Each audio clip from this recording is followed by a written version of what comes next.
আমরা আগামীকাল সে যদি জাতীয় চক্ষু হাসপাতালে আসে তার কাছ থেকে আমরা সেটা লিখিত নিব। আজকে আমরা এখান থেকে চলে যাচ্ছি। আমরা এই যমুনা ঘেরাও করা মানে বাংলাদেশ ঘেরাও করা, এই যমুনা মানে আহতদের বাংলাদেশ, এই যমুনা মানে সারা বাংলাদেশ।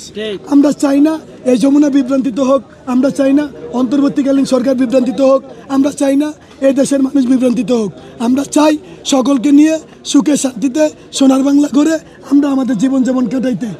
আমরা আগামীকাল আপনাদের সামনে আবারও হাজির হব, এটা যে কোনো মাধ্যমে, যদি আমাদের হাসনাত ভাই আমাদের এই দাবি দাক্কাগুলোর সাথে একমত না থাকে, ইভেন এই দাবি দাক্কাগুলো যদি আমরা পূর্ণভাবে আমরা কমপ্লিট না পাই, তখন আমরা আবারও রাজপথে আসব।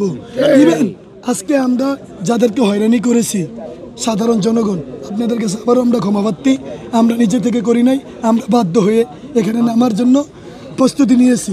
এর জন্য আমাদেরকে ক্ষমার দৃষ্টিতে দেখবেন, ছেলেদের পাশে দেখবেন। সবাই ভালো থাকবেন। আসসালামু আলাইকুম। আপনার নাম কি? আমার নাম মোহাম্মদ আমির আহমেদ শরীফ।